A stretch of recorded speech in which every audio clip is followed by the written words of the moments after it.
we will get started. I'm Jacqueline Pelletier. I work for the Goffstown Police Department. I'm co-instructing here with Miss Elizabeth. I will have her introduce herself so you can kind of get to know who she is, what her background is, and what brings her here today.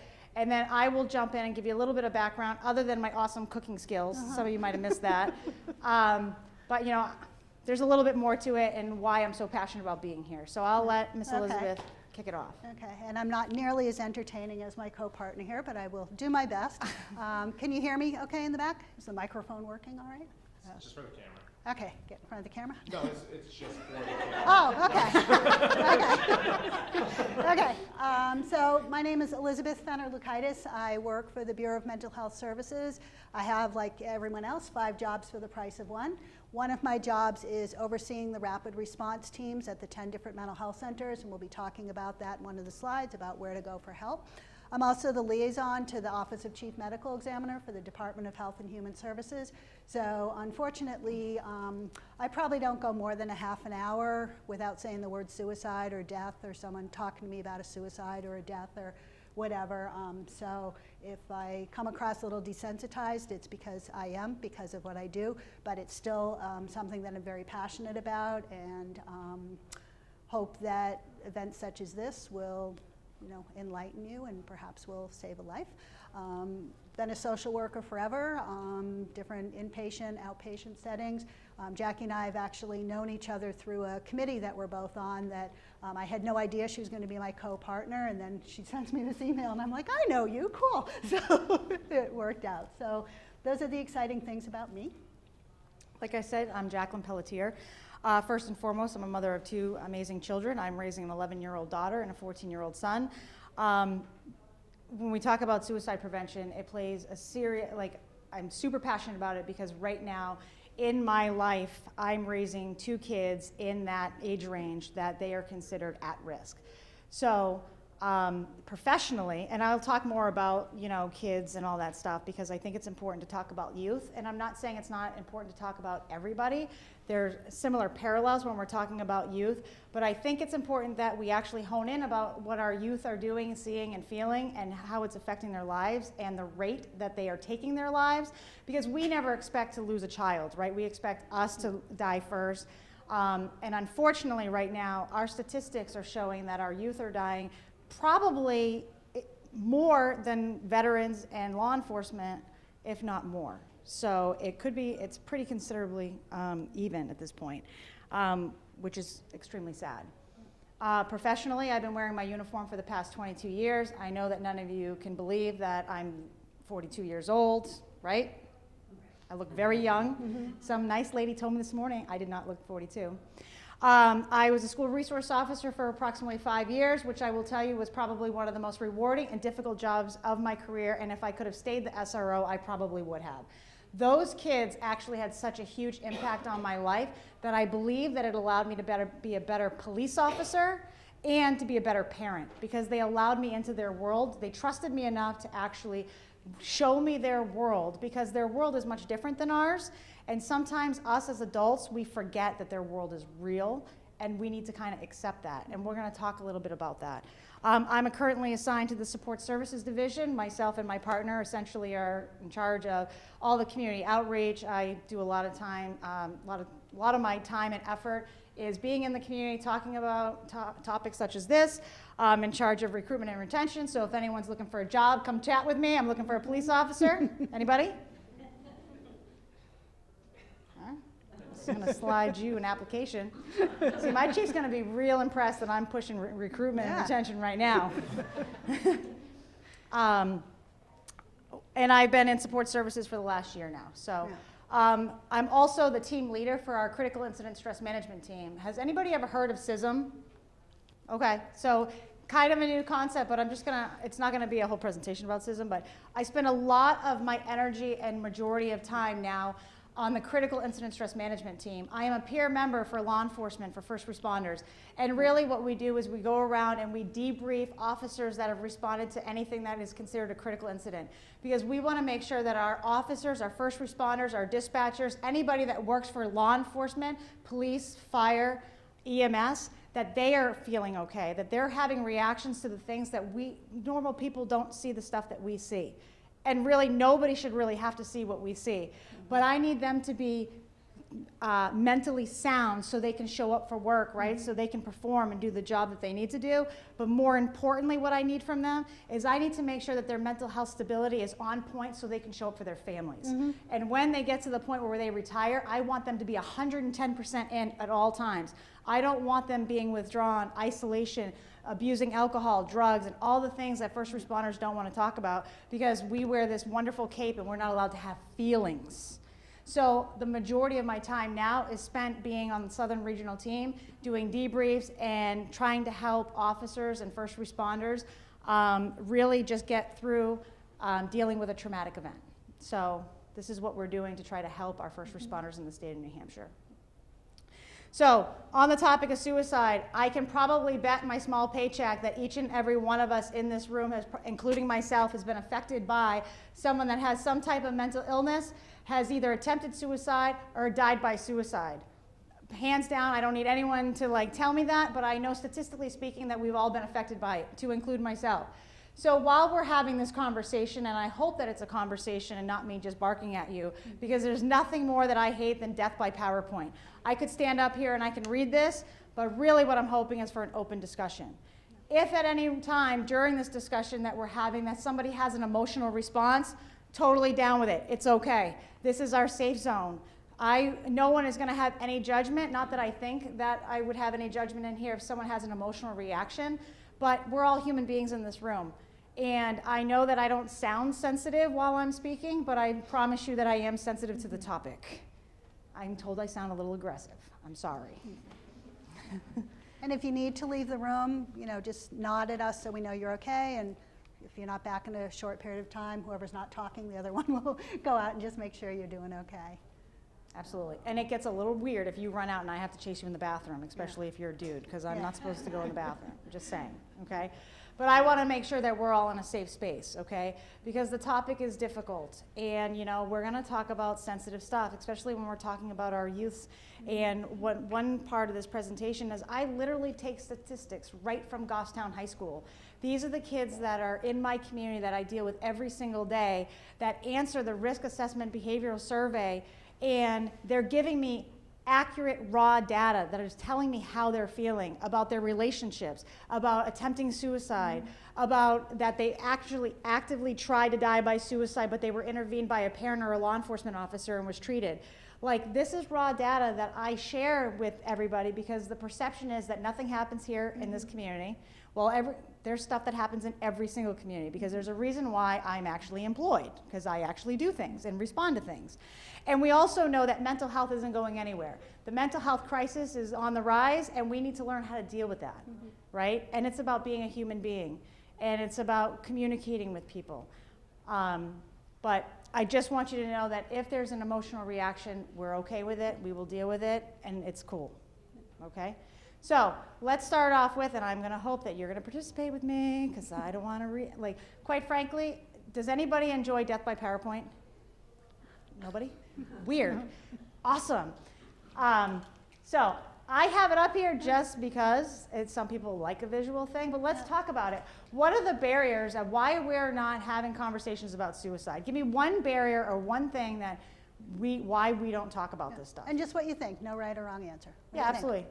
Because I can tell you I talked a lot at my dinner table, but it wasn't about suicide. Yeah. And I came from a very open, my mother talked about everything like a mother would talk about, where you would just crawl under a table and want to die because your mother wouldn't shut up. That was my mom, right? Never once have we, till this day, I'm 42 years old, we have never had a conversation about suicide. Never. It's uncomfortable and people don't know what to say. Absolutely. And people also have that fear, right? And now we're talking about suicide, that I'm going to put that thought into someone's head. That's not how it works. Never, if you've never thought about it, just by me asking the question isn't going to put it in someone's head. I promise you that. Absolutely. In fact, more times than not, if you have someone that is actually thinking about suicide and you pose the question directly, they have a sense of relief and they're going to be honest with you. No.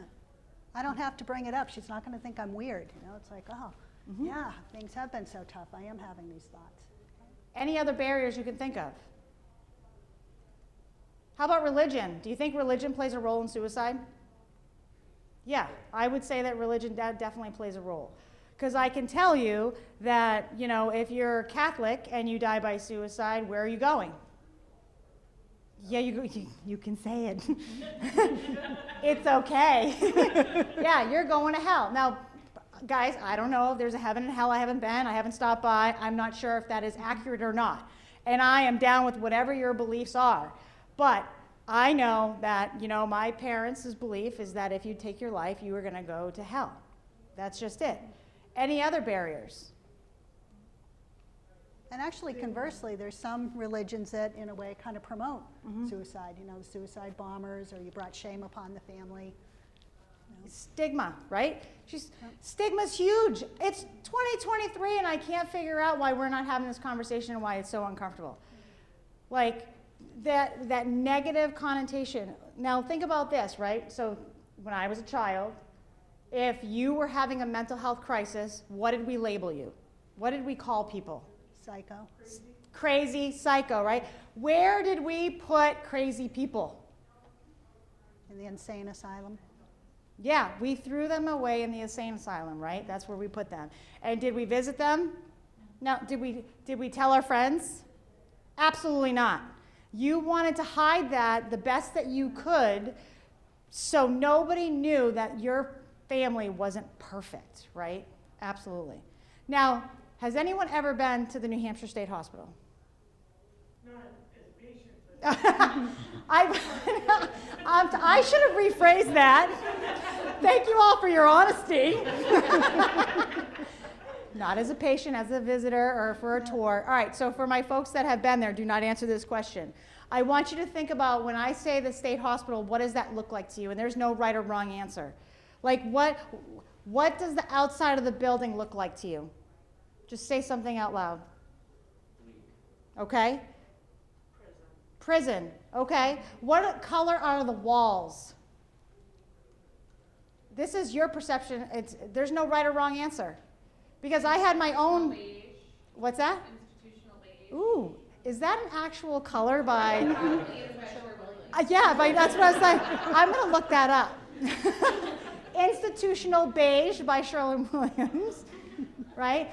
Okay, what does their bed look like? Do they have 32 pillows like I do, and my boyfriend can't figure out why there's 32 pillows on the bed? By the way, it's because it looks freaking cool, all right? It looks inviting. Do they have 32 pillows on their bed? What does their bedding look like? Like twin white Oh! metal bed. Okay, twin white metal bed. Do they have pictures of their families on the wall? No pictures? Okay. What do you hear when you think about the mental hospital, the state hospital? Do you hear anything? Is it silent? It's silent. Does anybody hear something different? Someone screaming Screaming. next to you. Okay. Do you get your own room? Maybe. Okay. Is there anything else that you can picture? Or how about the windows? What do the windows look like? Do you have a window? Can't open it. Can't open it. So it's a window that you just can't open. Okay. Bars on the windows. Bars on the window. Yep. I don't want you escaping, right? Absolutely not. You are like a prisoner right now because you're there. That I promise you that is not what the New Hampshire State Hospital looks like. In fact, I figured out how to put some wonderful pictures in here to show you. I'll go back to this because you guys that's what it used to look like. My office is in that building. That's true. Yep. That's true. Okay, ready? So this is what the New Hampshire State Hospital looks like today. So it's pretty much state of the art. Now, what does this remind you when you look at it? Anything? Maybe kind of like a college dorm-ish, kind of, where I think our perceptions are. What's that? It looks like right outside this. Yeah. All right, so this is St. Anselm's. I don't know where you guys are sleeping tonight, but you might be down the hall. But yeah, so it's not what you actually perceive it, right? And I think that this is super important to illustrate, right? And I think it's also super important to illustrate how we do business as law enforcement. Because I want you to call me if you're in danger, if you're help, you need help, and you're in crisis mode, right? But do you think that people want to call the police when they're in a mental health crisis or they might be suicidal? Because I will tell you that when we're talking about suicidal people, there's usually some type of mental illness on board and or substance use and misuse. Always. You don't just wake up one day and be like, damn, I'm suicidal. It's going to happen today.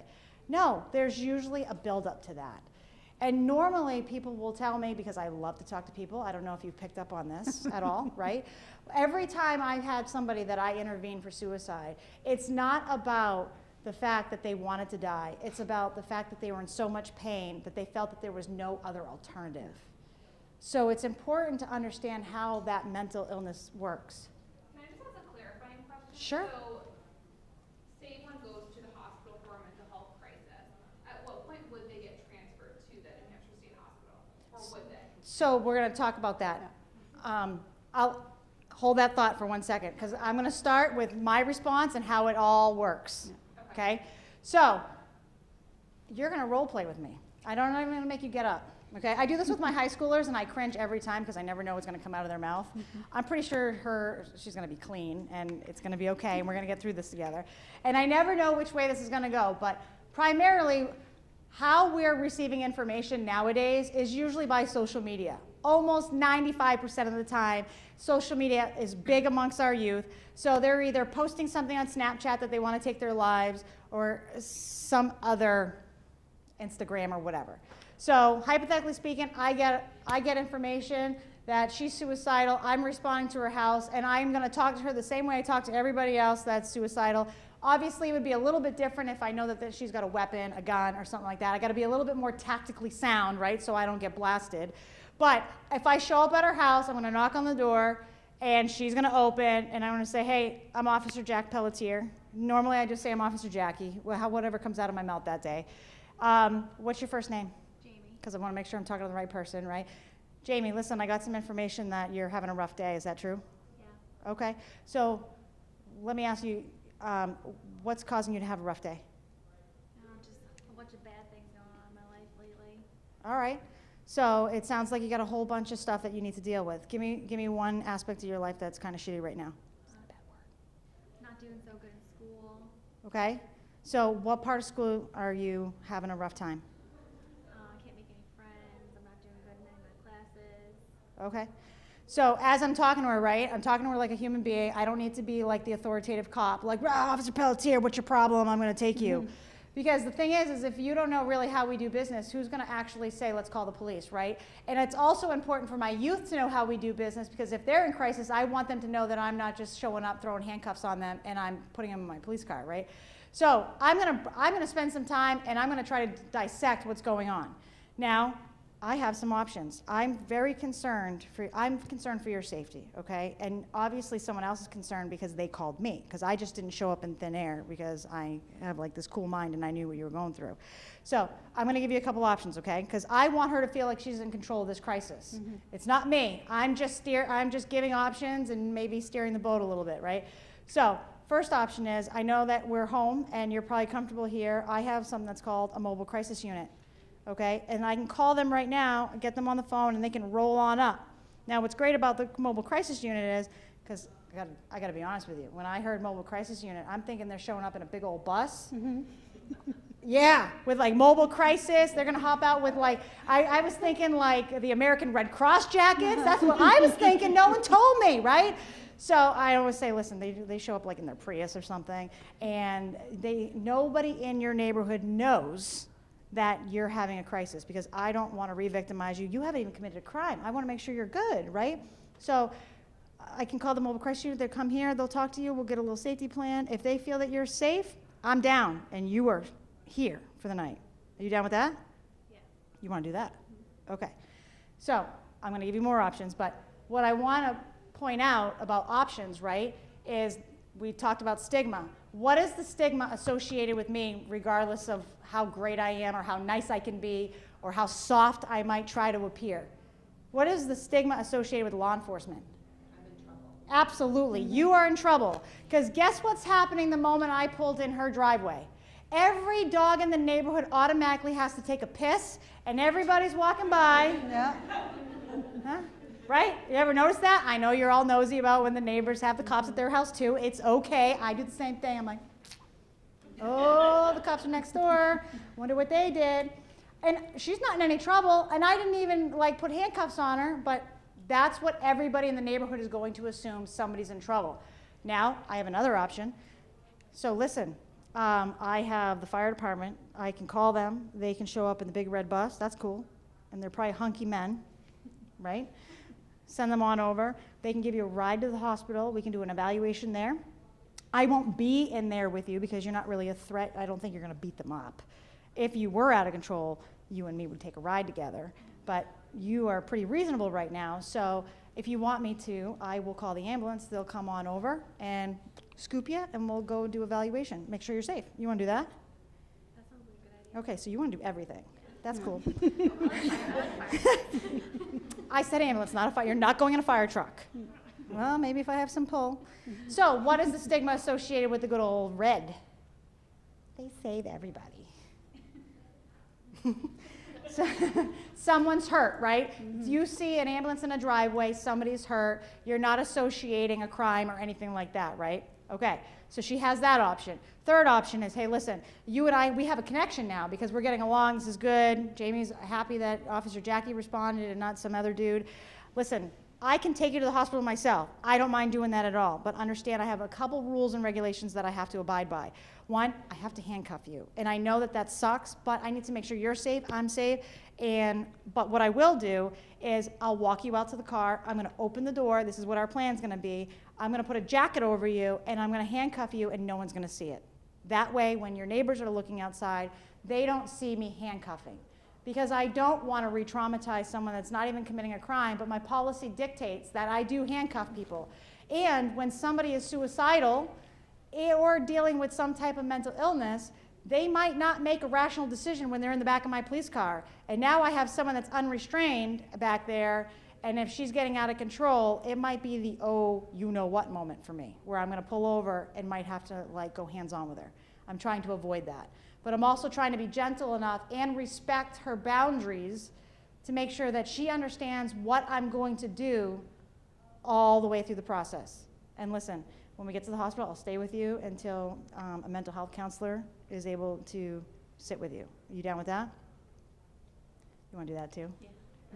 You want to do all of them? It's going to be a long night for me. But that's exactly what we would offer. So hypothetically speaking, right? So there's another option that cops really get a little bit concerned about, only because we take on a lot of liability about this, and some officers are really good about it, and some officers still struggle with mental illness, right? They have a hard time navigating it, okay? Whereas, listen, I know that you didn't make any direct threats tonight, but it sounds like you just need to talk to somebody. We can call rapid response, and you can talk to a counselor over the phone. We can do that right now. They're available 24 hours, okay? So if she wants to have that phone call with a mental health provider right now, I can do that. Mm-hmm. However, the moment I walk away, I have to entrust that she's going to be safe. And so when I walk away, and if I haven't really done anything, that gives officers a little bit of anxiety about what their decisions are. But does it happen? Yeah, absolutely. If she's just having a rough day and needs to talk, and she didn't really make a suicidal threat, I'd be like, hey, you want to call rapid response? We can do this right now together. Go get your cell phone or whatnot. And I'll sit with you. If you want me to sit with you while you're doing that and have a conversation, or if you want privacy, I'll just give you a little bit of space. But obviously, if she's suicidal, I'm not giving her any space. She's stuck with me. And just so folks know, and of course it depends on safety, mobile crisis can come, come into your home, or I don't want my parents, I don't want my roommate hearing what I'm talking about. There's a Dunkin' Donuts down the street. Can we meet there? I have, blue striped shirt on. I have a black dress. I'll meet you there. Or there's a park. It's nice weather or whatever. And we try, if the Manchester team is not available, then we might go to a different area. We try for an hour response. There's a little staffing crisis going on. You've probably heard of that. So if we're not able to find a team within that hour radius, then the option for telehealth. So there might be someone up in Littleton that will, meet with you over telehealth so that you're still, face to face just by a screen. So like in the scenario Jackie was playing out, I don't know, I suppose if they said let's go to Dunkin' Donuts instead, if you didn't have any concerns, or it's a possibility, but, you know, if you were to call rapid response, just know it doesn't have to be at your home if you don't want the neighbors walking their dogs to know. And they don't show up with a van saying mobile crisis. And you don't need me to activate rapid response either. You can do that on your own. So if you I just have feel that cards. you need to talk to somebody, you don't have to initiate law enforcement. It just so happened in this scenario, I get third-party Yeah. call, which primarily happens all the time. We're doing, you know, a welfare check. It's, you know, I'm getting more information. Now I'm concerned. So hypothetically speaking, now I feel like she's a concern for her safety. Now she could tell me to go pee in a hat and I'm not going anywhere with you. That's an option. I don't like that option. Most people don't say that to me because I'm very approachable and very nice. But hypothetically speaking, if now she's a danger to herself, I'm gonna have to take her into custody, right? And I'm gonna have to do what's called an IEA paperwork, right? Involuntary admission. She doesn't wanna go to the hospital. She doesn't feel like she's a danger to herself or others. Now, that can be done by essentially anybody in her family or myself, anyone that has knowledge about what she's been going through, right? So hypothetically speaking, the paperwork gets signed, it gets JP'd. Now it's like a civil warrant essentially, right? So she didn't commit a crime, but this paperwork is saying Officer Pelletier has to take you into custody. And whether she goes willingly or does not go willingly is going to be dependent upon her. Now, again, she didn't commit a crime, so I prefer not to go hands-on with someone that didn't commit a crime. But does it happen? It's happening more and more and more lately because people aren't taking their medications, they're not in the right frame of mind. Do they want to hurt us? Probably not, but when they're not thinking clearly because they're not on their medications, then sometimes things escalate. Yeah. And that option is used when there's, you know, a real concern, not just I'm having a bad day, I'm feeling kind of sad or something. They have to have said or done something in the past 40 days that indicates, you know, I'm a danger to myself, I'm a danger to others, or I'm just not taking care of myself. You know, walking down the street naked in January because God told me to is an example. I'm not taking care of myself. And the person has to be given the option to come in voluntarily to be evaluated. If you have concerning information and you have no idea where the person is, then you do the prayer and complaint because you can't waste the time trying to find them and saying, hey, would you like to come in and, you know, meet with someone? So, you know, there's little nuances, but the mental health center will help you walk through, you know, the steps that you need to take. And it really does need to be someone that's physically seen or heard firsthand. You can do what's called be a witness. So Jackie hears something, she's not able to be petitioner, and she'll be a witness, and then I can petition and say, Officer Pelletier told me blah, blah, blah. But it really, the more firsthand you have, the better it is because you have to go to court, and it sometimes gets thrown out if it's like second, third, fourth hand information. But now I feel she's a danger to herself. I'm going to take her to the Elliott Hospital, and she is going to be seen by a mental health clinician there, right at the hospital. They usually rotate between Elliott and CMC. Last I knew that they were rotating. And if they are admitted for their mental health crisis, they're usually there for a couple of days. And then if you have IEA paperwork that was signed, they are entitled by their constitutional rights to have a hearing within 3 days, I believe it is. Yeah. So for your folks that are actually being committed to the New Hampshire State Hospital, really is very few and far between. I think in my 22 years, I've had 3 people committed. And that wasn't a result of just one thing. That was a result of ongoing mental health issues since childhood. And now they've grown up and they get off their medication and that stuff that they're just not safe to be in the community. So it's very few and far between. Normally, it is really taking people to the emergency room. They are medically cleared first, and then they speak to a counselor. They make a safety plan, and as long as they feel that they're in a safe place, they're back into the community. And that's really the whole goal of our system, right, is to keep people in the community. Because if you all remember during COVID, how awesome was it when we were all isolated? Did we love it? Hell no. So then you throw somebody that has and suffers from some type of mental illness, right? They're even more isolated. We want to keep these people connected. We want to keep them connected to their friends, their jobs, their sports, whatever is making them feel connected to the community. And going to the emergency room for medical clearance is only if you're looking at going down the path of hospitalization. The vast majority of people that are seen face to face don't need that, you know, in my mind it's always home or hospital. Vast majority of people go home and don't need that. They, you know, just need a reminder about you have, you know, these people's supports, list, you know, a couple of coping skills. Let's get you connected. You know, someone can call you at 9 tomorrow morning. Would you like a phone call at 10 tonight? That sort of thing.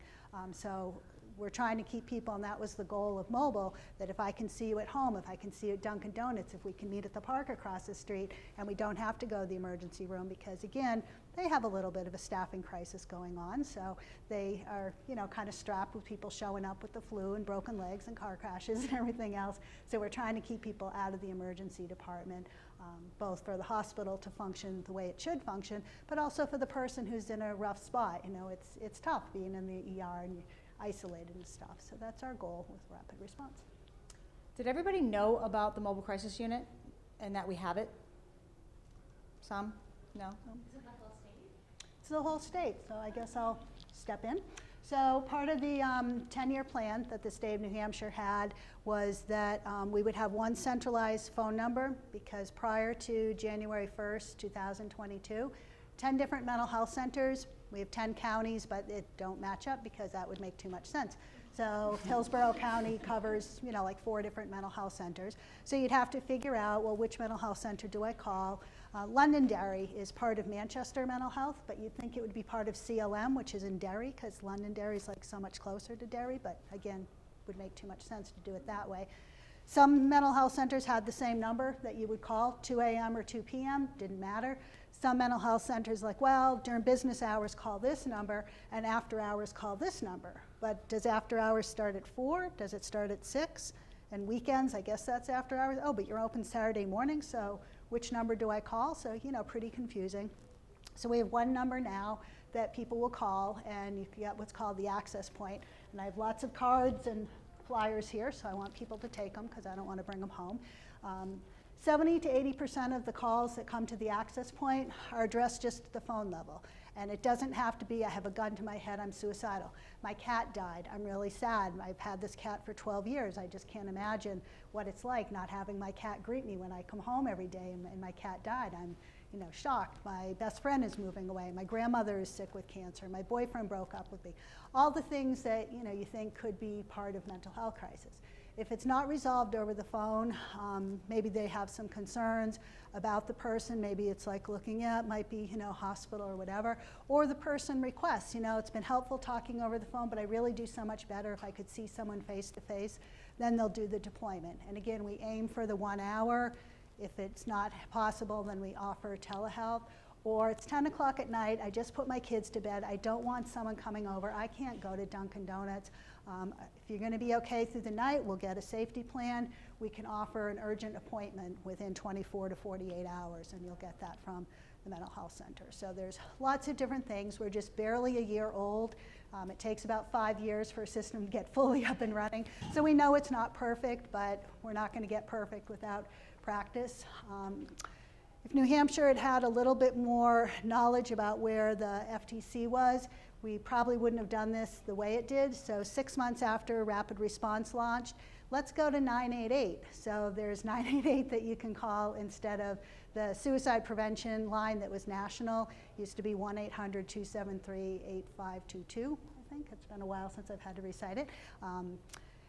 So 988's a lot easier to remember.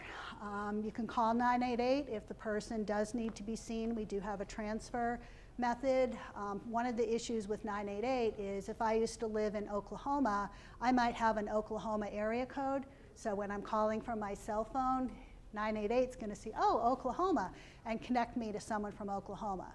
Someone from Oklahoma can talk coping skills, can talk safety plans, can talk everything, just like someone in New Hampshire can. They can Google, you know, resources in Oklahoma. One person from the response actually was Googling resources in South Korea, because that's where they got the call. So I mean, Google is your friend, but having someone from New Hampshire that knows kind of the nuances is the benefit you get from calling the Rapid Response direct number. So it's confusing, and we're working on marketing and messages to kind of make that less confusing. You can text, you can chat, so it's not just phone calls. So that's my little blurb. Okay, any questions on that? It's a great resource. I have a question kind of from a law enforcement standpoint. Sure. If someone calls in, do you get name, what kind of intake information you get? And then if they are a threat but don't want to be seen, kind of reaches that IEP Yeah. threshold, but they're refusing? Yeah, we have what's called the truncated version. So, you know, you call, hi, I'm Officer John Smith from the Manchester Police Department. I would like to have mobile come up. We just get the bare kind of minimum. So I'm being asked to see, you know, Susie Jones. She posted a picture of her with a knife to her throat. She's not talking to anyone. That gives us an idea of what level of risk. So, you know, do we know where the knife is? Are there more knives? And so safety assessment. But yeah, that can ultimately be what starts an IEA and, you know, do the paperwork as Jackie is What talking if, about. let's say someone calls on their own Uh-huh. and they don't want to go be seen at the hospital, and now they're a high threshold for risk for self-harm or suicide. Do you then reach out to law enforcement? Yeah. Is there Yeah, something like there's- that, or how's that work? Yep, there's 4 different levels. So level 1 is something basic like I'm looking for a stress management group. Okay, that's easy enough. All the way up to level 4, I have a knife to my throat, I have a gun to my head, and I just swallowed a bottle of pills. They'll immediately call 911 and say knife to the throat, gun to the head, swallowed pills. 2 and 3 are like steps in between that law enforcement, maybe a co-response at the same time. You know, they tease that out. And the rapid response team always has the right to bump up. So if it gets deployed at like a level 2 because they're told there's no weapons in the home and no one's suicidal, and then I get the name and I'm like, I've been working with this family for 10 years. They lie up the wazoo. There's a million guns in the home. I'm not going by myself. So then I have the right to call law enforcement and say, this is the situation. Should I meet you there and what time? Any other questions? It's a great resource to have. It's great for you guys to know that it's available. Sometimes people just need to talk. And sometimes, especially like when we're going call to call and we're doing our best to give them that time, I suspect that they're probably going to feel like we're rushing them. And sometimes we probably are rushing them. But for our high level folks that are like actively suicidal, obviously we're going to take the time and make sure that they're safe and take them to wherever they need to be. And you've probably all experienced this. I know I do, like probably at least 3 times a week. 2 o'clock in the morning, a problem seems huge and I'm losing sleep over it. And 2 o'clock in the afternoon, I'm like, I can't believe I lost 3 hours of sleep worrying about, you know, this and stuff. But, you know, if I reached out at 2 in the morning and talked to someone, it could kind of talk me down and maybe I'd, you know, salvage some of that night of sleep. So, you know, that's the whole intent, to call often, call frequently, and call before things escalate, because me calling about my cat who died, is there anyone that could say that wouldn't prevent me from killing myself 3 weeks from now if I didn't talk to anyone?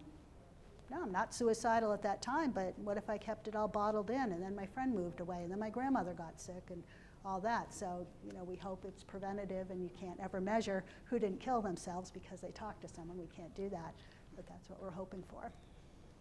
And I do that role play a lot because I just want people to understand how we're doing business and how we communicate with people. Obviously, every officer is a little bit different. Some people are a little bit more like authoritative and whatnot. Some people are really good communicators. But I want it, so if anyone's dealing with some type of mental illness or they're suicidal, I want them to understand that just because I show up, that doesn't mean I'm throwing handcuffs on them right away. And that's what I think people think automatically, is that we just show up, cuff, stuff, Yeah. and go, and that's it. And that's really not what our goal is. If I can keep you in a safe space, I'm down with keeping you in a safe space. And there have been multiple times that I've gone and sat down with someone for an hour and they're like, oh, Officer Jack, I feel so much better, it's all good. Great, I'm out. Yeah. Like, tag it, call me if you need anything. But we're all a little bit different, just like every profession, right? You get some officers that are really good with mental health. You get some officers that are really good tactically sound. Like, we're all a little bit different. And then you're all gonna play gender too, right? So, I mean, if you have, you know, a young female that's feeling suicidal, they may not wanna be talking to a large dude that shows up in a uniform. Because regardless of how nice I think I am, this uniform has that stigma associated with it, and it means like enforcement. And there's nothing I can really do to take that away, because it's not like I'm gonna change my clothes on the way to a call, right? I can't really do that. but I try to be as sensitive as possible. Fun facts about the New Hampshire State Hospital, because I think it's important to know the average patient stay is actually only 7 to 15 days. Most people actually think that we put people in the state hospital and they stay there forever and they rot away.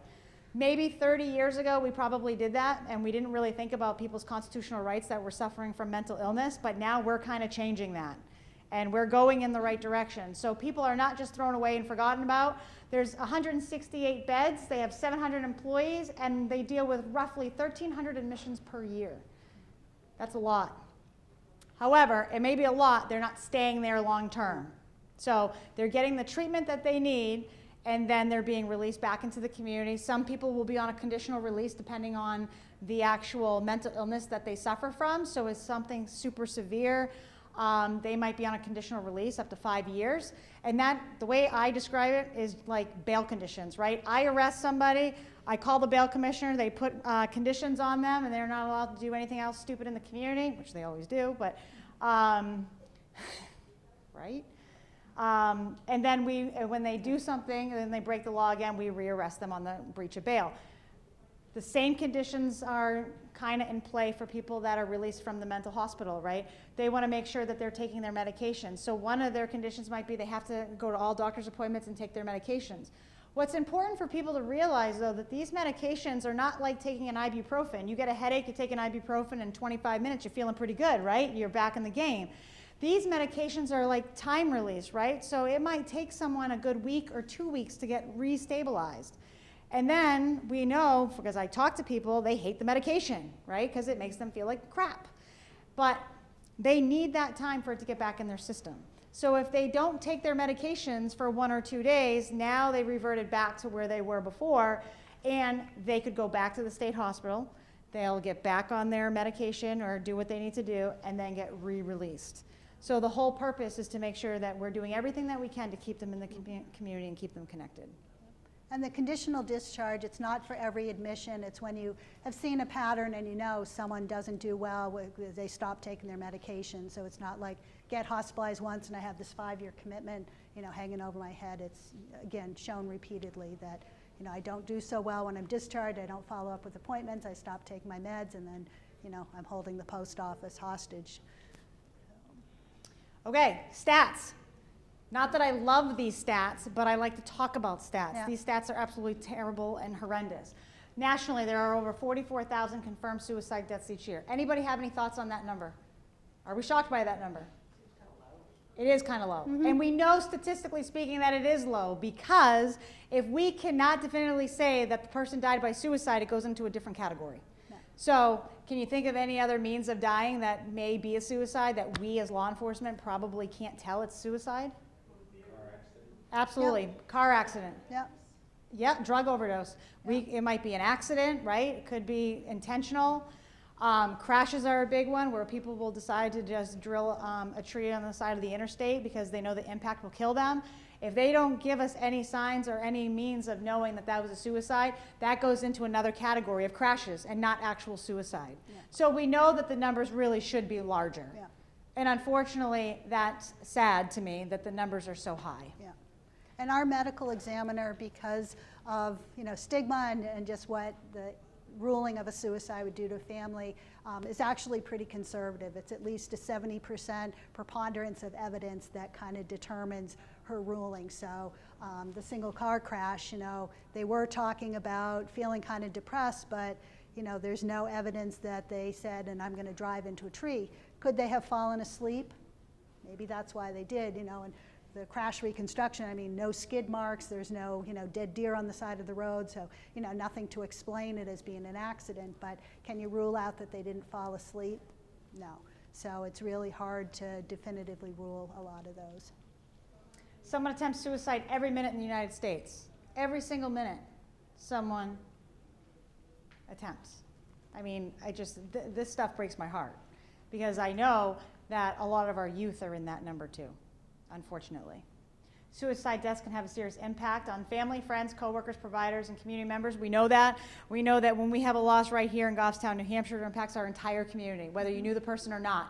If we have a loss of a young one, it affects our community, it affects our school district, it affects our first responders.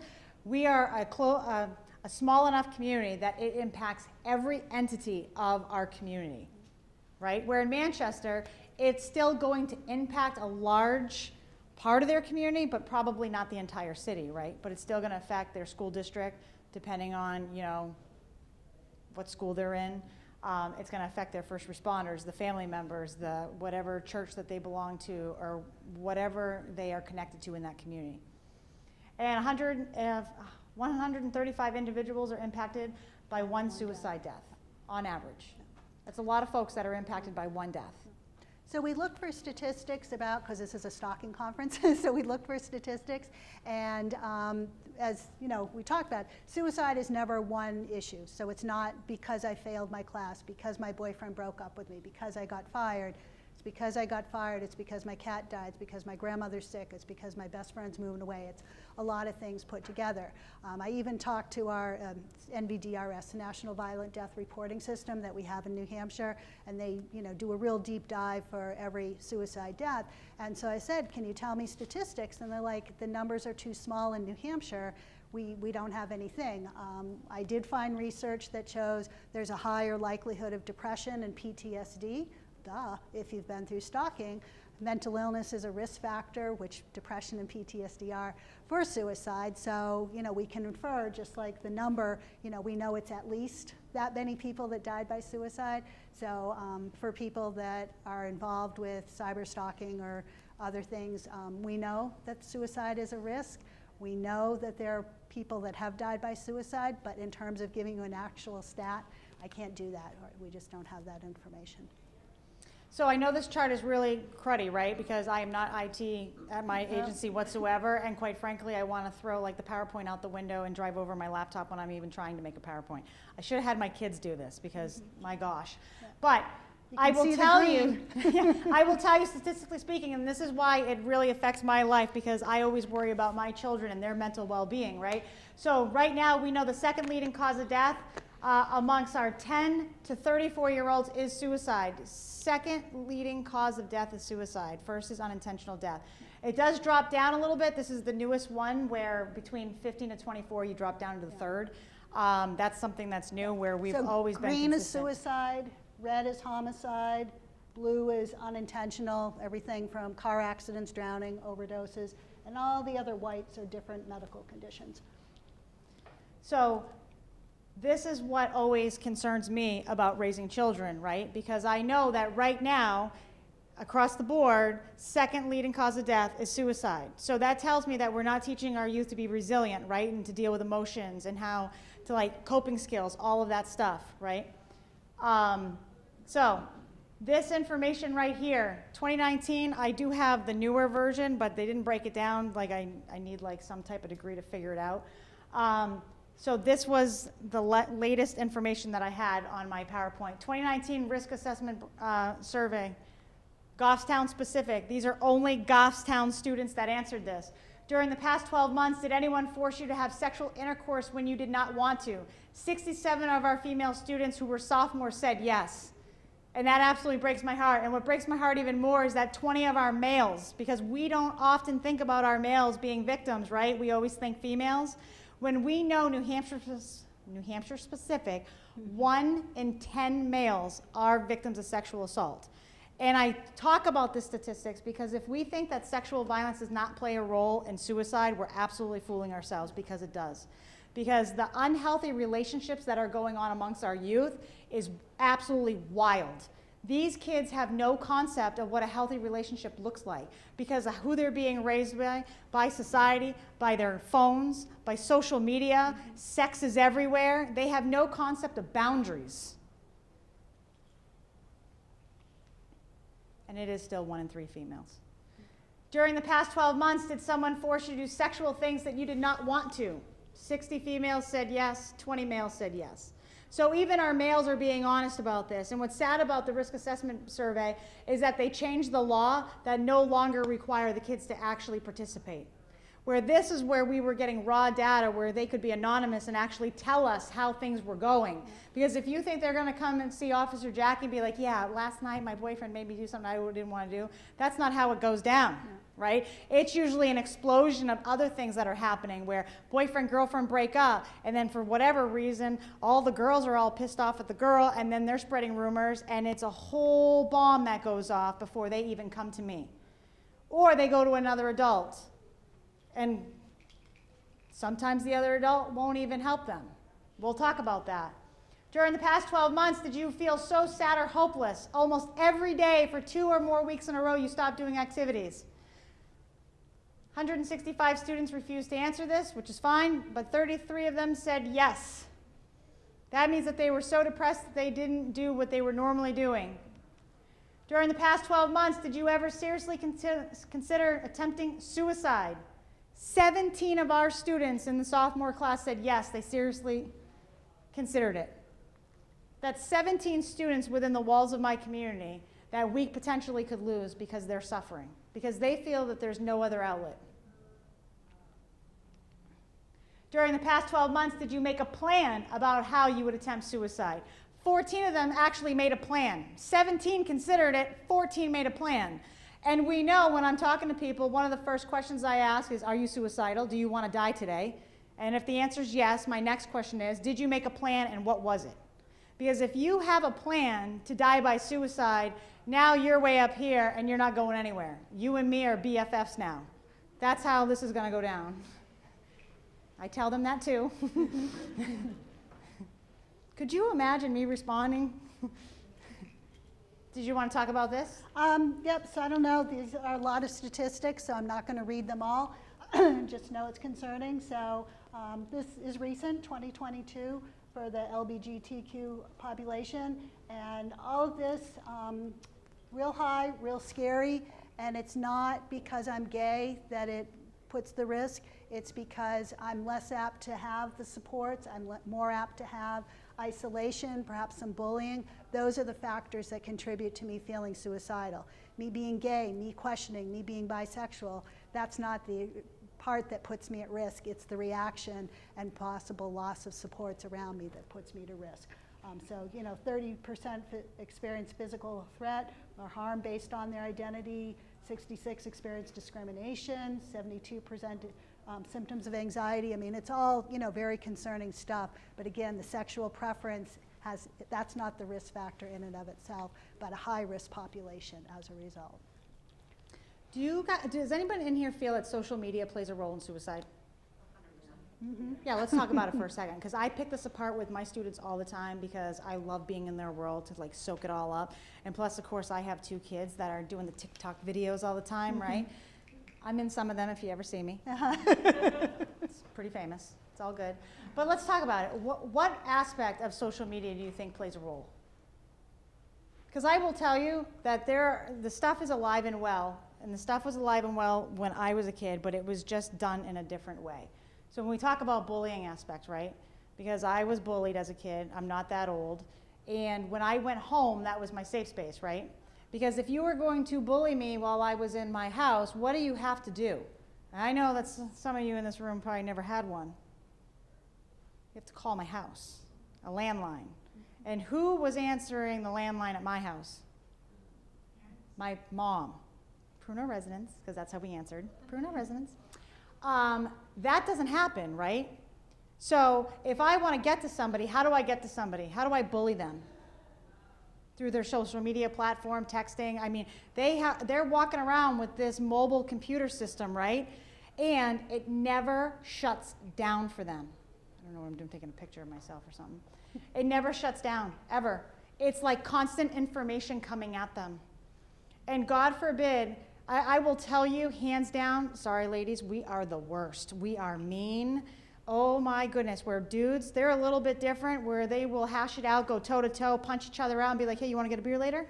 Where women, oh my goodness, I can recall what you did to me 20 years ago, date, time, and event, and I'm going to throw it right back at you. That's how we roll, right? We are ruthless. I own it, I'm a girl too, it's all good.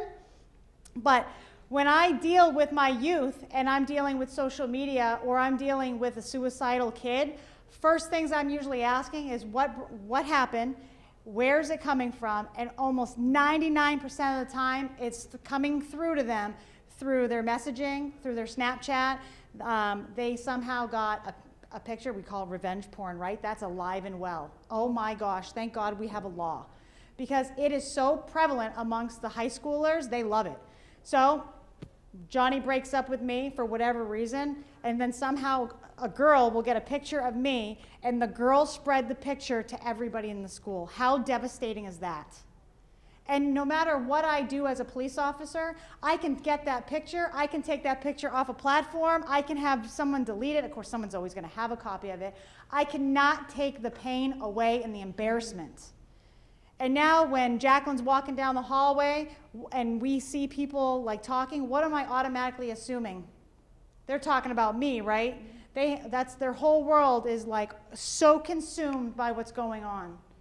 And then they want to crawl under a rock. They feel like they have no one to go to. And I will also tell you when they, oftentimes, not all parents, a lot of these students are not even being raised by their parents. They're being raised by somebody else. Mm-hmm.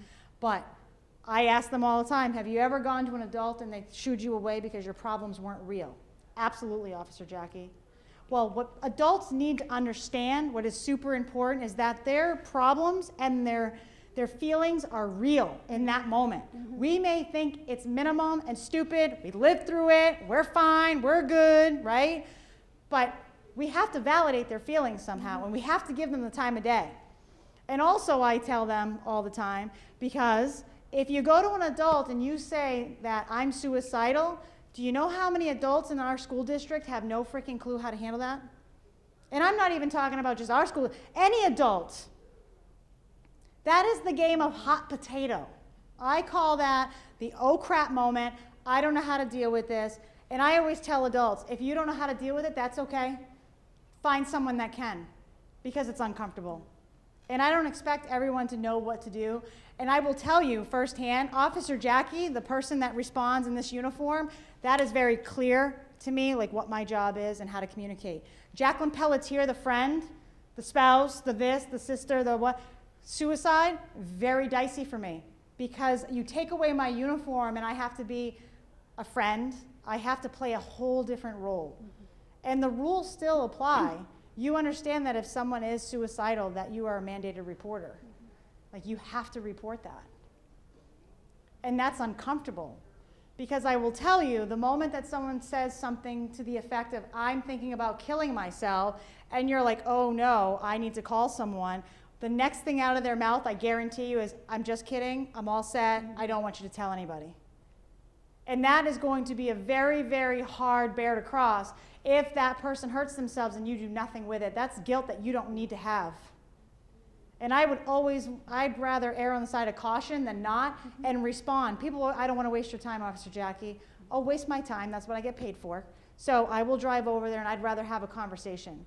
And there are people that get mad that I take them into custody or I'm there talking to them. It's not all rainbows and sunshine, because you know what? No one ever opens the door and says, I am so freaking happy to see you. No, that never happens. Come on in, have lunch. No, they're usually pissed off. And when I show up and say, hey, you're having a bad day, let's talk about this. I'm going to give you my time, and I'm actually going to listen to you. Because how many of us actually really listen? Right? That is a skill that I am still working on to this day, and I'm 42 years old, and it is not easy because I like to be the one talking. But when we give people the time of day and actually actively listen to them, we can get them into a safe space. Now, are there people that are just have a severe mental illness that we have to deal with a little bit differently? Yeah, absolutely. But on our day-to-day, people are stressed out, people are losing their jobs, they're losing their relationships, and although in my mind, I might be like, this is not a crisis, what is your problem? To them, it's very real, and it is their crisis. And if someone's gonna tell you that they're suicidal, you can't do the look. Because they're going to feel like, why did I just tell this person? And we don't want to shut that down, and we don't want to have them like crawl back into a turtle shell. We want them to talk about this. So the 13-year-old that's suicidal because her 2-week relationship ended, that is just as significant as my 30-plus year marriage ending. It's, you know, the shoes that they're in, that's their experience. It was the best 2 weeks of their life, and now this relationship is over, and, you know, they're feeling suicidal about it. Did I suck that bad? You're amazing. I wish I could stand. Sorry. Bye. Side chat. And they left. No, she's coming back. Oh, she's come back. Okay. She's She left them. She's just having a coughing fit. Okay. So just, it's the person that's having those feelings. It's not us to say, it's 2 weeks, you'll find another boyfriend. Don't worry about it. Yeah, I was going to share something, but this is being recorded, so my son will probably kill me, so I will not. So you won't. But like I say, raising kids, right, I have to make sure that I validate his feelings going through his first breakup as a 14-year-old boy, right? In my mind, I'm thinking not that big of a deal, right? There's going to be 500 other girls in his lifespan probably. But in this moment, when he's sad, I literally think, all right, my kid is in this threshold. He's the second leading cause of death is suicide. All right, and of course my kids, I talk about, they always know when I take a sex assault case because I have to go home and have the talk, right? They're super pumped about that. Now to the point like, we know, you probably investigated something today. Can you stop now? So we have these open discussions because I want them to feel comfortable having a conversation with me. But in those moments, I'm like, hey, Nate, it's okay. You can have feelings about this. You're a boy. You can cry. It's good. You can be pissed. I'm down with all of that. I just need you to have some type of emotion because when you have nothing, that scares the crap out of your mother. So let's rock this out. Do something. So risk factors. Let's talk about this for a minute. Anybody know what a risk factor is? So I'm just going to plainly say this, and this is not in like the dictionary. It's all the crappy stuff that we have in our lives that make us more susceptible to suicide. And guess what, folks? Everybody in this room has crap, right? We all have crap. Give me one negative thing that we deal with as adults that could be a risk factor. Finances? Absolutely, finances, right? Because when we get older, we have to worry about paying the bills. That's so awesome. And you know what? They come every month, and they don't go away. And I hate the mailman. I like the mailman on the days that I don't have any bills, and he knows it because he will say, Jackie, I don't have any bills for you today. You can't get mad at me. Thank you. Any other risk factors that we have in our lives? Come on. Depression. Yep, dealing with our own mental health issues, right? Because we're just, regardless of what we do for professions, we are all human beings, and it sees no boundaries, right? It doesn't matter who you are. And I will tell you that there are lots of first responders that deal with mental health issues. There's no way around it. We're not perfect human beings. Any other risk factors that we have? Loss? No. Of a family member, of a pet, any type of loss, right? How about sexual violence?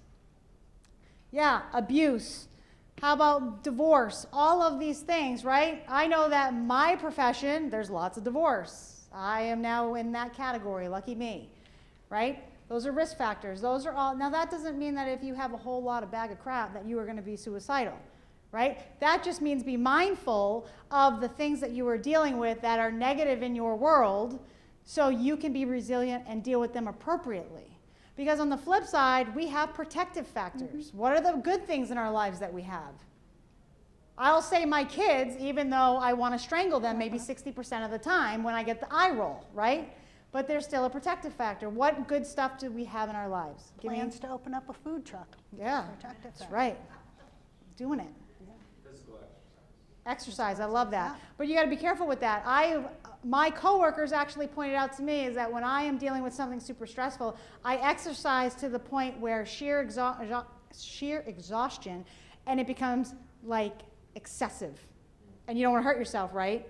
But I fixate on it because I would rather do that than go to alcohol because that's a negative.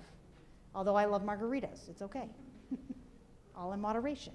La Coretta is my jam. Any other protective factors that we have in our lives? A good Yeah. relationship. Yeah. Purpose. You said purpose? Okay, good. I want to make sure I heard that right. Or if I'm just pulling out my own answers. I think it's like the social media platforms. I mean, it's this blessing and a curse, right? Because Absolutely. you can connect with a lot of people Yeah. easily. Yeah. But they also bring this negative connotation as well. Yeah. But you can hear a lot of other people's stories Yeah. Hmm. through some of those networks. And if you look at it, a You can lot of, relate, yeah, but if you look at it, your protective factors can also be negatives too, right? So I will tell you that if you told me I was going to be an SRO, I would have said, hell no, I hated every minute of high school, I'm not doing that. That was such a bad place for me from all the bullying. I was 30 pounds heavier, low income, grew up in inner city Manchester. I didn't have a pot to piss in, right? So I was picked on for my social status, and I didn't want to be there. But for some kids, school can be the only safe place that they have. It might be the only place they get a hot meal. It might be the only place that they have an adult that actually shows that they care for them. And so then we go down this road of, you know, how about sports? Sports can be protective. Family can be a protective, but it can also be a negative if you're going home to someone that abuses drugs every day. Yeah. Or if your parents are never even home. You go home to yourself. Yeah. So all of these things could be a plus and a negative, but I always tell every single person, it doesn't matter where you come from, what your background is, you choose the person you want to be, period. And you choose how you are going to treat other people. And the way that we treat other people can really have a huge impact on someone's day or someone's mindset of what they were going to do today. If we showed one caring act to somebody every single day, the world would be a better place. I swear to goodness. I swear. I'm not even going to say a bad word. And I'm not even going to go down my whole rabbit hole about that because you guys are not my high schoolers. But I think it's super important that we are mindful of how we treat others. And I always say it takes a lot more energy to be negative and think of the negative things than it is to do the positive. It's more energy to frown than it is to smile. I don't know why. I don't know how I know that. I don't know where I got that from, but I got it somewhere. So, we talked about these. Da da da.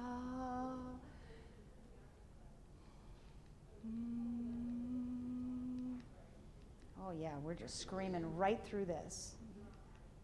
So, I'm sure you guys know a lot of these. We're just going to go over them. I'm not going to harp on them, and we are going to be running out of time here shortly. So, people that are at risk for suicide, difficulties at school or work. Neglect of appearance is huge amongst my high schoolers. If you have Rico Suave that does his hair every single day and comes to school looking like a bag of crap, there's probably something going on there. Either some type of drug misuse, family issues, possibly going down the road of suicidal. I actually intervened a kid that was athlete, always looked great. All the girls liked him. His hair was done every day. And for 2 weeks straight, he literally looked like he came to school in a hamper, out of the hamper. And I'm like, dude, what is your issue?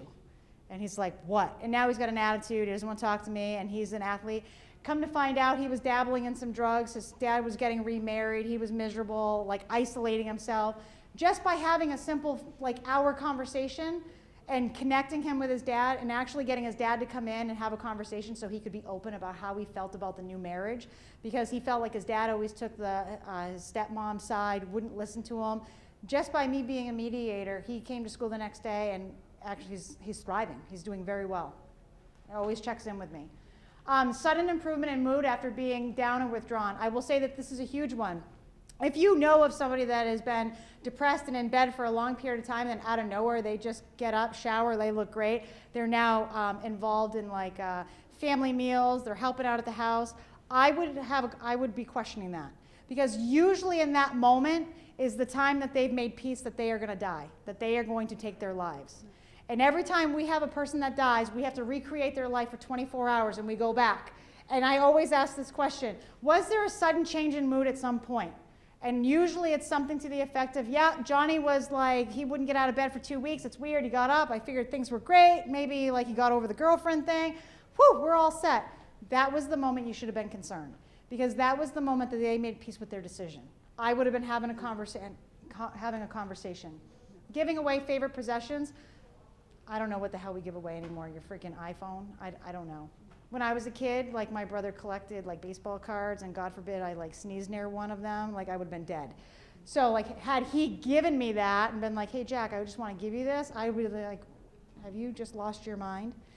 I'm not really sure that people are really like into possessions anymore, but it's something to be concerned about. If like Johnny Boy's giving away his favorite car and it's like a 62 something really fancy, I don't know, I'm not into cars, I would be concerned.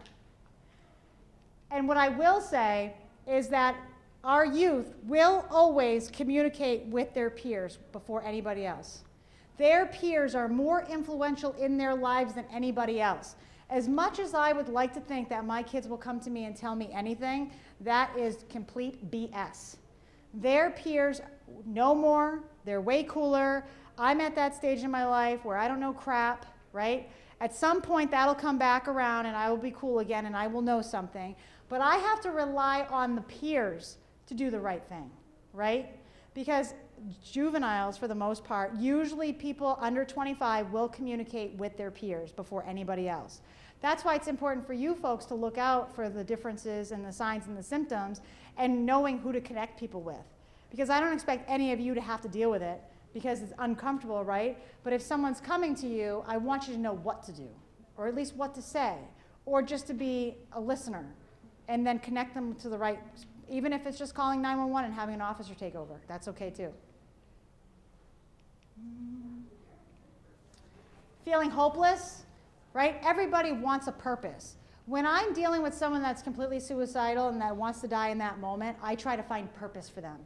And in those moments, it could take me 10 minutes, it could take me 2 hours, and I will work on that all day long. Because the moment that you find purpose for somebody, that is the moment that they are more willing to go with you for treatment, and they will go willingly.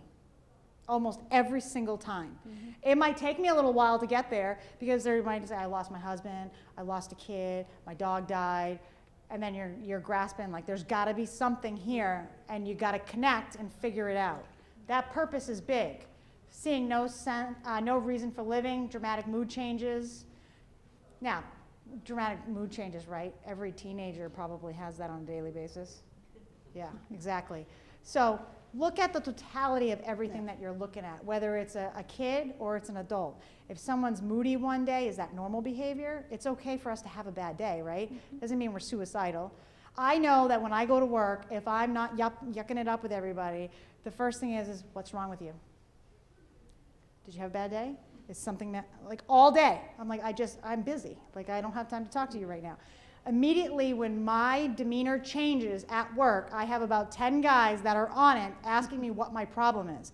Then I'm mad because they've asked me too many times. They can't win. Right, guys? You can't win, men. You're always wrong and you can't win. That's never going to change. Remember that. Increasing alcohol or drug use, withdrawing from friends and family and society. Isolation is key as well. If someone's isolating themselves, that's cause for concern. That means that they not only are withdrawing is a little bit different, right? I can be here in the moment and really not be here, or just I'm physically here. But when I take my body out of it and now I'm like isolating myself downstairs in the basement, watching TV, drinking alcohol, those are issues that we need to be concerned about. Don't be afraid to ask the questions. So, how to get help for somebody, right? Or yourself, right? Rapid response, which you talked about, the 988 number. Just remember with that 988 number, if you don't have a 603 area code, you're going somewhere else, so good luck. It's all good. Any help is good. You can now text and chat, which is fantastic. Guess who uses that a lot? Texting. The kids. Yeah. Which is good because kids actually use the rapid response because they can text. Yep. God forbid they learn how to have a conversation, right? So they can actually text, but you know what? We have to shift the way we do business, right? Even me as a law enforcement officer when I'm gathering information, because I'm not Snapchatting victims for a statement, be like, what's up, I need a statement. Like, it's not happening. I'm not going to be on your streak. But they can text and have a conversation with a mental health provider, and anyone can do it. And that's 24/7. Direct statements, cause for immediate action. I wish I were dead. I'm going to end it all. I've decided to kill myself. If such and such happens, doesn't happen, I'll kill myself. Obviously, those are direct. Obviously, we're going to have a concern. We're never going to just dismiss stuff like that. Even if it is a person that you're like, I think it's BS, don't put that on yourselves. No. Even if in your gut you're like, this is crap, they're just talking, whatever, call someone and let someone else make that determination, because I would hate for you to deal with that guilt for the rest of your life that something actually happened. And it's also good feedback for the person. If they're throwing out, I'm suicidal, and they're not, and they see that they get a reaction, that's feedback for them to learn to use different words to express, I'm frustrated, I'm angry, instead of, I'm going to kill myself. So these are our community supporters, right? We have our National Suicide Prevention Hotline, faith leaders, school nurses and guidance counselors. I did learn not too long ago that guidance counselors are more like academically and not really like, when I hear counselor, I Yeah. think I'm going to solve problems and walk us through it. It's more academic. Yeah, it's like the school social workers Yeah. or the counselor. Yeah. Did not realize that. I learned that not too long ago. Whoops. Sometimes friends who are depressed can be angry, irritable, and hostile. I will tell you that sometimes people are going to get mad, and that's okay.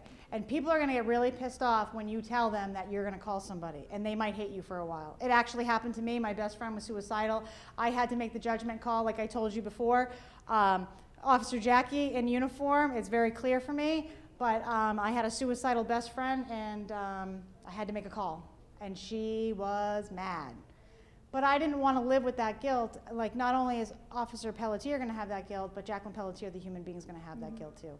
And she didn't take light to that, but she's still alive today, so I call that a win. But I can understand the apprehension and people being nervous, because it's one thing for me to say, do it, and then I'm put in that predicament, and I went, oh man, that really is hard. It's like telling your kids to, stand up to bullying, right? Yeah, that's wicked easy, right? But we tell it to our kids all the time. Be that person that's like the bystander that tells the kid to knock it off. Well, let's think about all that could happen when that happens, right? They could be the target of the bully and this and that. So I understand the reservations after having to be put in that predicament myself as a civilian. It's hard. I wanted to just run home, put my uniform on, and be like, all right, let's do this. It would have made it easier for me. So, what I do want to talk about before we're done is really... About 10 minutes. Okay. I want to give them like a couple minute Yep. break too, because this is heavy stuff. What I do want to talk about is self-care and how important self-care is. I'm not even on the right slide, so don't even worry about it. I'm just clicking, right? So, when you take on this information, right, you got to do something with it, because at the end of the day, you're filling up your own backpack. We all have a backpack. And your backpack is going to be filled with all of your stuff, and now you're throwing more trauma into your world by dealing with this.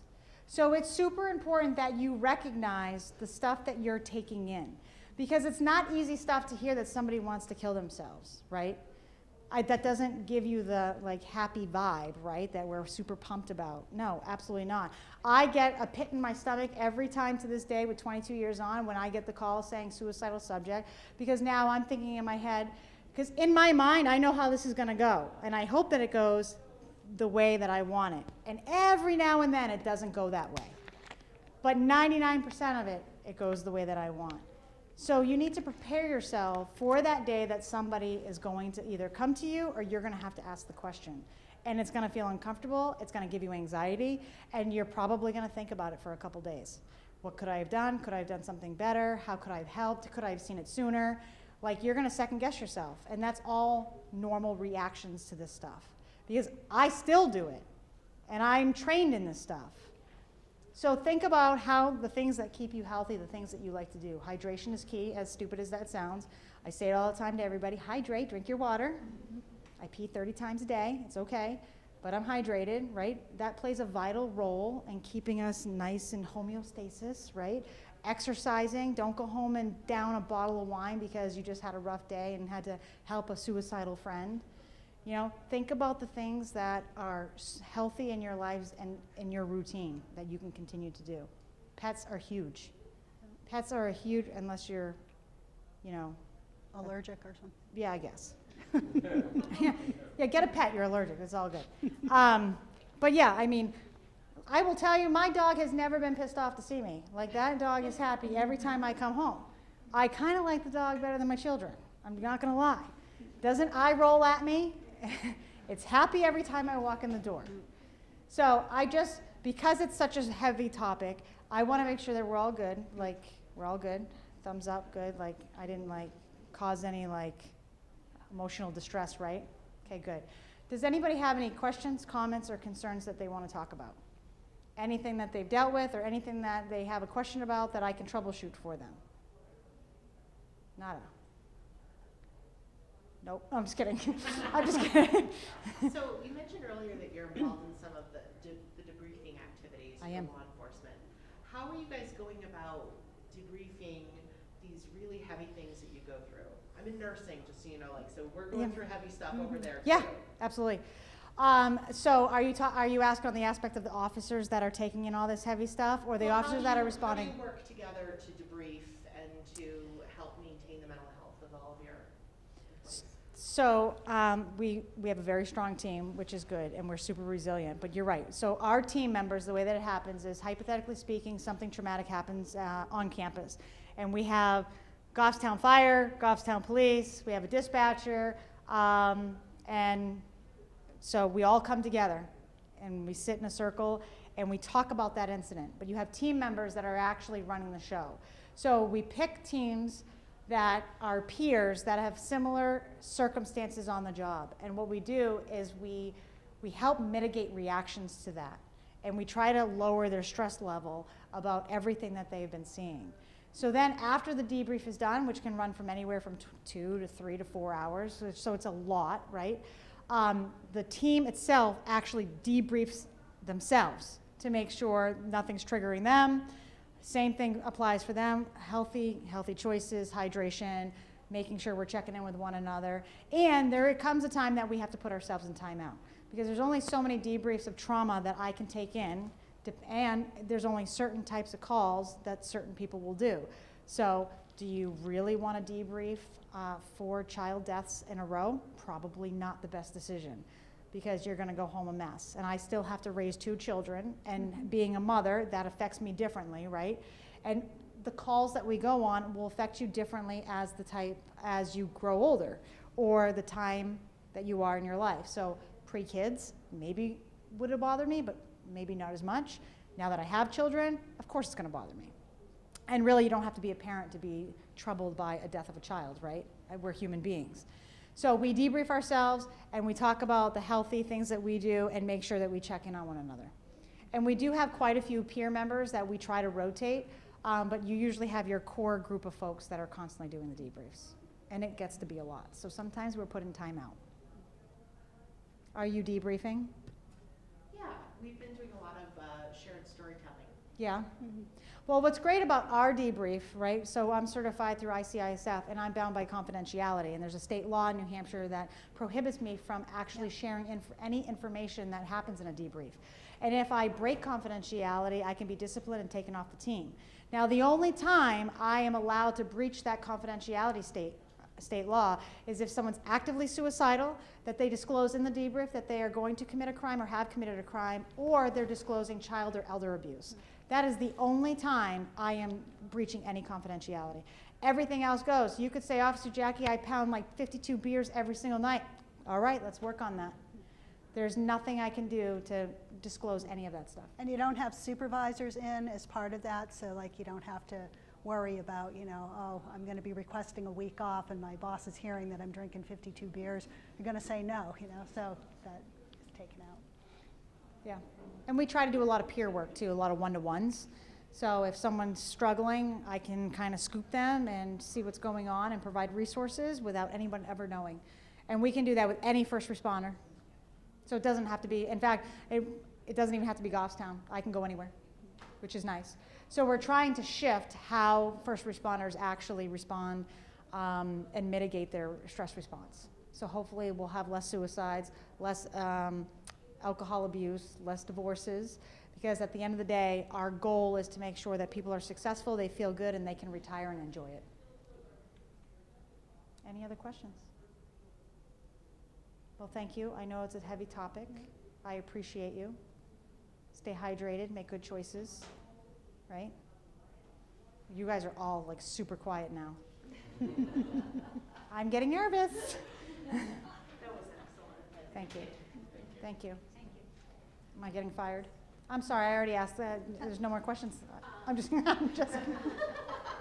bit more a general question. Yeah. Maybe this is for both of you. Yep. So I've really benefited from doing mental health first aid training. Mhm. So I'm just curious about how, if there's ways, maybe, I don't know, if Rapid Response is providing more of that training to people in the community or local police departments. So that have our- a little bit of stress And So- funny you should ask. Go One ahead. of my 5 jobs that I have is there's the recent bipartisan Safer Communities Act, and lots of money has been thrown in to think of things like take care of the community if there's been a school shooting or whatever. One of the things that we're currently looking at is offering a number of mental health first aid courses and exploring Train the Trainer. So nothing specific now, but within the next 2 years, we'll be spending a boatload of money for that, and also developing local CISM teams, so it wouldn't, like if schools have something bad happen, if hospitals, whatever, that they can have their CISM teams and, not just call Jackie and say, hey, this bad thing happened, come debrief us. We provide our agency with lots of mental health first aid training through Veterans First Response. They're a clinician out of Manchester. So being the team leader of our agency, I hit my guys with a lot of mental health stuff. A lot of training on the mental health aspect of responding to people that are either suffering from mental illness, suicidal, or even people with disabilities, because that's a whole nother demographics, right, that we need to learn how to navigate. So we're trying to do a lot more communicating stuff opposed to having to use any of our tools. And then on the flip side, because I push the CISM stuff so much, that we try to make sure we're providing trainings on stress, how to mitigate stress, how to identify that you're even stressed out. This is such a norm for us that we may not even realize we're stressed out, even though I'm barking at everybody or snapping. I think 3 months out of the year, our training is usually geared towards some type of stress or mental health related for our people. And that's for the entire agency, because everyone thinks first responders are thinking about the people in the uniforms, while our dispatchers, they take a lot. And they're the people that answer. They really are the first line, right? They're the ones answering. And now they're hearing the screaming or the call for help, and oftentimes we forget about them. And they have a lag time. Sometimes we forget to tell them what either happened. And now they're stressed out because they're setting us into a scenario that they don't really know what's going to happen, and they're our lifeline. I always tell my dispatchers, and I did it for 5 years for Goffstown, is how I do business is based on what you tell me. And whatever you can tell me, could either potentially hurt me or save me, because it's amazing how much stress they're put under when they are retrieving information that is super stressful, whether it's my baby's just drowned in the tub. Who wants to hear that? And now we're responding, we're super busy. We forget that this poor person is dealing with that. And guess what? It's not like we put the phones on forward. People are still calling. There's a dog in my yard. There's this. And you just want to say, what? Really? That's your problem today? Because the calls keep coming, right? They don't stop just because you're in a crisis and you're dealing with something. But the community doesn't know that. So you show up with your happy face, you deal with it, and you move on to the next. That's what we're trying to prevent, is stop shoving it away. Let's have a conversation about it. Hey, and if you're feeling this way and I'm feeling this way, we must be normal because we both went to the same call and we're both having the same reaction. And that's all we try to do, is normalize it and mitigate whatever potential bad outcomes could. And there are different trainings offered to community members, like the mental health centers sometimes sponsor trainings. I myself am a CALM, Counseling on Access to Lethal Means. It's a suicide prevention training. I do that. NAMI, New Hampshire, does a lot of Connect training. So there's a lot of trainings, and I'll put our slide up with our contact. I was going to say, you can contact me if you want some ideas, and I can tell you what I know or who may know. Probably up there.